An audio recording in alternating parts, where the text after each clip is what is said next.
In a country where the average person saves just 3% of their income, one man quietly saved 40%. No inheritance, no crypto miracle, no rich uncle, just one uncomfortable decision that most people refuse to make. And by the end of this video, you might realize you've been lied to about what a good salary actually means. This case study represents real financial patterns and real-world data. Meet Daniel. He's 29, lives in a mid-sized American city, earns about $68,000 a year, which sounds solid, right? Except the median American household earns around $83,000. Daniel is below that, and still he saves more than almost anyone he knows. So the question isn't, how much does he earn? The question is, what does he refuse to do that everyone else keeps doing? Rewind 3 years. Daniel was 26, freshly promoted, earning $58,000, and doing exactly what he was told to do.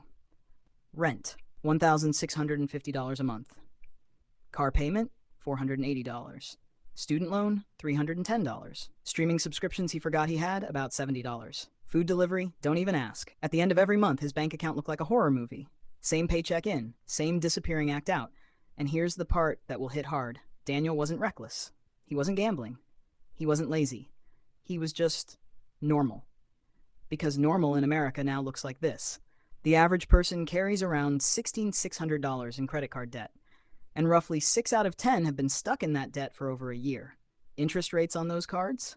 Often north of 20%. That's not debt. That's a slow financial bleed. Daniel had about $4,200 on his card, just from small stuff. A weekend trip, a new phone, a couch he honestly didn't need. Meanwhile, inflation quietly ate his groceries. Prices climbed roughly 0.5% year over year. His salary? Basically frozen. And this is the part nobody tells you.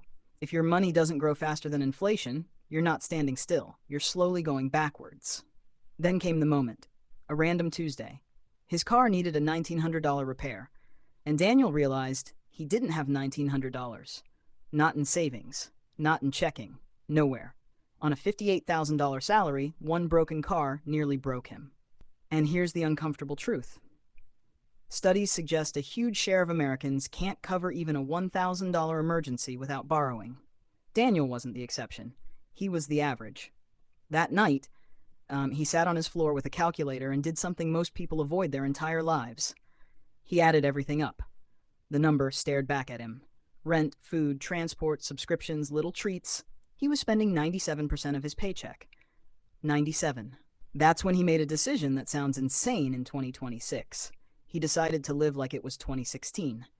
He didn't do anything glamorous, no side hustle empire, no dropshipping, no wake up at 4 a.m. nonsense. He just cut, ruthlessly. He moved into a smaller place with a roommate. Rent dropped from $650 to $8. That single move saved him almost $10,000 a year. He sold the financed car, bought a used one for $6,500 in cash. Payment gone. Insurance dropped. Freedom up.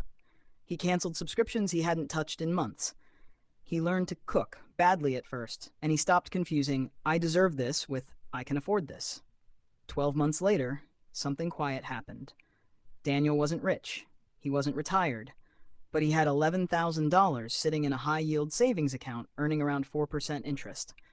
For the first time in his adult life, his money was working while he slept. Slowly. Not magically, but consistently. By year 2, with a small raise to $68,000 in the same lifestyle, he was saving 40% of every paycheck. Roughly $27,000 a year. Now here's the part the internet gets wrong. He didn't become a millionaire. He didn't retire at 32. But based on average market returns, someone saving at this rate can reach financial independence in roughly 20 to 22 years instead of 40 or more. Half the working life. Same job, same country, same economy. Just different choices. So what actually saved him? It wasn't income. It wasn't luck. It was 3 uncomfortable truths. 1. Your biggest expenses, housing and transportation, decide your financial life more than any budgeting app ever will. 2. Lifestyle inflation is the silent killer. Every raise you spend is a raise you never actually got. 3. Boring is powerful. Index funds, high-yield savings, automatic transfers. It's not exciting. It's just effective.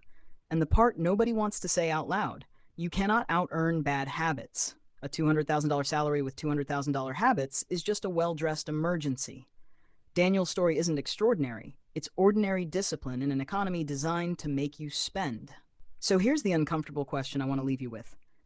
If you opened your banking app right now, would it tell a story you're proud of? Or one you keep avoiding? Because your salary doesn't decide your future. Your habits do. And habits you can change tonight. If this made you uncomfortable in a good way, the next case study is even more brutal. A woman who earned 6 figures and still went bankrupt. Watch it before your next paycheck lands.